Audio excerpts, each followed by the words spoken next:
That is the face of a worried man. What's going on, guys, and welcome back to part 3 of turning the E46 into a drift car. Now you're probably wondering, why am I inside? Well, if I flip the camera around right now, you can't really see there, but it is absolutely pouring down and I need to go out and work on the car. So you're going to have your intro in here and then we're going to head out and I'm going to be in the rain working on this car. But obviously I didn't want to set all the camera up in the wet, film in front of the car yet, because once I go out there I can just crack on with the car, film the bits for you. So if you haven't been keeping up with this series, then obviously you need to go back and watch episode 1 and episode 2, where we've gone over the whole car, the plans for the series. What I've done in episode 2, we gave the car a full service. That's an oil change, new spark plugs, new filters. We also changed the rocker cover gaskets. We've got a brand new rocker cover, which looks absolutely unreal. With a brand new program air intake, changed all the intake hoses. We also got a new MAF, and the car is running absolutely great right now. Probably the best it ever has, to be honest. There is still a slight leak we need to fix. The gasket has arrived. It's for the oil filter housing gasket, so I'll get to doing that. Probably won't film that unless you want to see that, then let me know, because that'll just be a little maintenance job that needs to be done. And that brings us to today, which, as I say, is episode 3 on turning this E46 into a drift car. And with all that stuff we did in episode 2, the car is now running absolutely great, but it's time to actually get it driving right. So if you know the E46 chassis at all, the chassis like to crack. There is a whole list of maintenance that should be done to the E46 chassis to ensure they can be driven hard and you can have faith in the car itself. So that starts with the reinforcement, because on the E46 chassis, like I say, they like to crack. And that is one thing you don't want. So when you're putting a lot of stress on these cars, especially in my case, turning into a drift car, you want to be doing this, because one small crack can easily spread, and obviously then you've got a cracked chassis, which no one wants. Along with that, the E46 chassis is now over 20 years old. So if they haven't been changed already, every single bush on that car is going to be 20 years old and most likely has seen better days. So we will be changing absolutely everything. So as you can imagine, there's a lot of work that goes into this. The whole suspension needs to drop, and there is a lot of work to get done. So of course, as much as I'd love to do it on my drive, and if it wasn't raining, I live in the UK, it rains pretty much all the time. It would make life 10 times harder trying to do this on the drive. I also don't own a welder. And obviously, you guys know by now, we have Jack from Oberform. We'll be getting the car on that ramp where we can drop everything down, do it all properly. So let me tell you, there is not one step I am missing when turning the C46 into a drift car. And if you guys think I am, by all means, drop it down in the comments below. I'll add it to the list and we'll get it done. But before getting the car on the ramp, we have a bit of prep to do. So as you can imagine, if we're welding on the car, you don't want the interior in, because I'm not going for all this effort to then have the car set on fire. So that's number 1, we want the interior gone because we're welding. But number 2, I'm not putting the interior back in anyway, of course. It's going to be a drift car. So without further ado, let's get outside in this rain, let's strip this interior and get on. We turn this E46 into a drift car.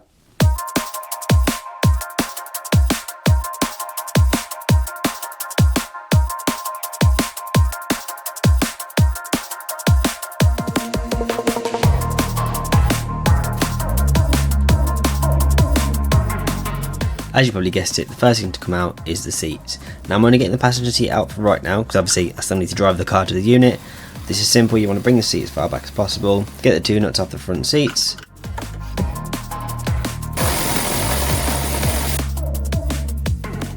Once you've got those 2 out, you want to bring the seat forward. There's then 2 bolts behind the seat. As you can see, bracket goes out. There is also the airbag connection underneath, and obviously my car doesn't have it, but some cars will have the heated seat option. You want to unplug that connector before trying to rip it out of the car.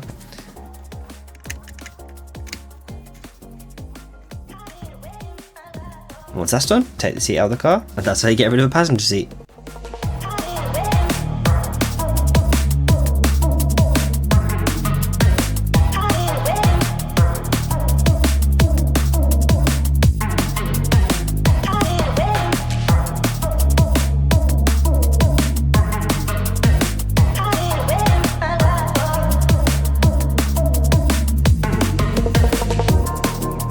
So that's the bottom part of the rear bench out. We can continue on stripping this interior, but first, as you'll see here in this little time lapse, the amount of just debris, old broken sort of sound deadening, everything that's in the car.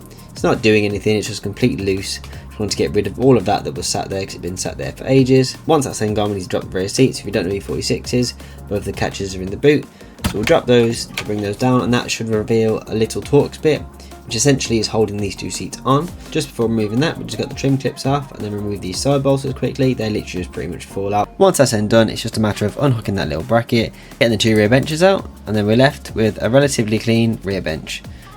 All I'll do now is I'll go through the boot, get rid of all the carpets. I want to get rid of everything I can. As I alluded to previously, we will not be putting these rear seats back in, so we do not need these seat belts, so these can come out. This carpet trim also needs to come out, so we'll just get the trim tool, file all of those off, go in the back, because this carpet does wrap all the way around to where the battery sits. Now that carpet's out, I can get rid of some of the brackets we don't need anymore. I also want to refresh this parcel shelf, and we also need to take this off to get the seatbelt brackets on top. On the E46, just need to remove the speaker brackets, remove the speaker itself. There's these 3 little bolts, remove those, get rid of the wiring, pop the parcel shelf off the trim clips, and then we can take that off. Once that's off, we do need to get all the trims off so we can feed the seat belts through, because of course I wouldn't fit through without it. So we're going to take those off, feed the seat belts through. Now if you're not in the UK at the minute, it is getting dark so fast in the afternoons. It is so annoying. I started this when it was perfectly bright, and literally all I've done is take some seats out, and now it's gone dark. So all you'll see here is me vacuuming it all up, because there's just random debris. Just obviously it's a 20-year-old car. I did tidy everything up a little bit and refresh the parcel shelf, so I will throw some clips in just a moment. But for now, that's where we got up to. The afternoon was drawing in. It was literally pitch black by 5 PM, so I physically couldn't film anymore. But that is where we are now. The E46 is completely stripped, or stripped as much as we need it to be for now. Good morning guys, so it is the next day. As you can tell, I've just woke up. It's now stopped raining and we have a stripped interior. Time to get in this car, head down to Overperform because we have a very cool reinforcement kit to install. So there's no time to waste. Without further ado, let's get to it.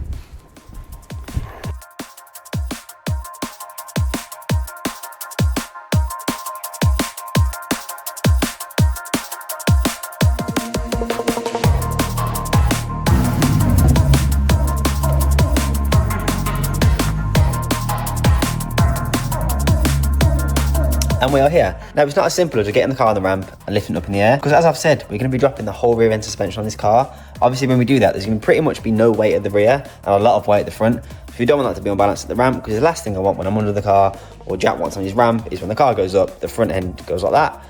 It's a bad day for everyone. So we need to strap the car down, and that is where ratchet straps will come in very handy. So basically what the plan is to go through the car, around the ramp legs, secure it to the car so there is as little play as possible. And then on the front of the car, we can then brace the front subframe. So something under the front, it's strapped round to the rear on the legs, and we should be all good then once it drops. Obviously I say should, you'll see us do it, and there is no time to waste. So let's get the car on the ramp, get it in the air, and we can start dropping this subframe. First things first, before we do get the car on the ramp, we do actually have to take all of the carpet out, as we do have a lot of welding to do, and I do not want this car setting on fire, so the interior will have to come out. Off the back of that with welding, we'll also have to disconnect the battery. As you will see, Matt and Ads are helping me out a lot with this one.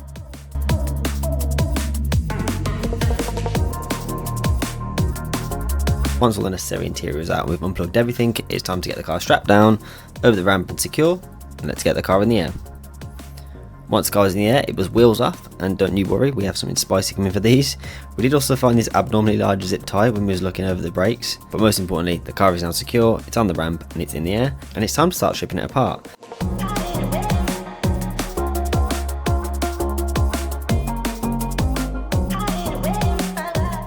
So the first things first was take the bumper off, because that would just get in the way. We took that off before lifting the ramp up all the way, and then it was time for the car to go all the way up in the air, because we need to get the exhaust off, we need to get the suspension off, we need to get the petrol tank out. Basically we need to take everything off this car. It is so crusty under here, and I know you will say in the comments it is obviously a 20-year-old car. I also actually forgot to take the car out of gear when we were trying to take the prop off, so this is me climbing back in the car to do that. Once we did that, it was time to basically undo all the bolts, undo absolutely everything, and take the whole rear end suspension out of this car, ready for the work we're going to be doing on it. It's a subframe out first, which obviously entails the spring arm pockets, trailing arms, the diff, everything like that. And then after that, we need to disconnect the fuel lines, the brake lines come out then. That's when obviously the fuel tank will drop. Leave all the fluids basically to drain out, because we don't want any fluids in the line, because we will be making brand new brake lines on this car. As with everything, they're old, corroded, it's not even worth trying to save them, so we can put brand new ones in there. I want to leave no doubt this car is going to see some harsh driving, and brakes are probably the most important thing in a car, so I want to make sure they are working properly. So yes, like I said, we're going to be doing brand new lines. But back to taking the car out, it's then time to get the fuel tank straps off. Luckily I was driving around with as minimal fuel as possible, because I knew we were going to do this, because the last thing you want is a full tank when you're trying to take it out of a car. And once we've got everything dropped from the inside of this car, it's time to inspect and see what the car is looking like, because we have some reinforcement kits to do. As you would have seen from those clips, it's an old E46. There's also some rust repair. Going through, a lot of it's falling off, but that is the face of a worried man.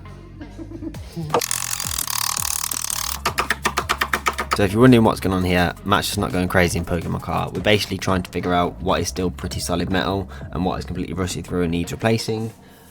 although it looks really bad, a lot of the car is actually okay. It's just surface. There is some sections, like this section you will see right behind my head, where a previous owner has decided to jack the car up from the body of the car rather than the jacking point, where it's gone straight through the floor pan. So we'll need to get to inspecting that, see how far that goes, and obviously get that repaired, because I don't want a hole in my floor. But overall, although it looks bad, it isn't that bad in the grand scheme of things, and of what other E46s I've seen do look like.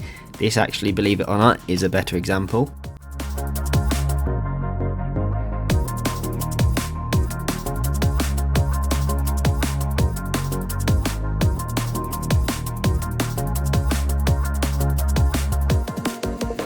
Actually, it looks bad, obviously because of surface rust, and it's not ideal, but so the reinforcement plates are going to go all over here, over there. A lot of the parts we're going to clean up, which you will of course see, which we will get to, but I say it could be a lot worse. Main thing being as well, these trailing arm pockets, they can get really bad, and these are actually quite good in the grand scheme of things. So yeah, not too disappointed with that, in all honesty. Turn your head that way, please, mate. How's he done that, then? What was that? How's he done that? Go on, then. Talk us through what we're doing now. Well, we've just dropped the sub-frame fuel tank. We're just inspecting what everything looks like.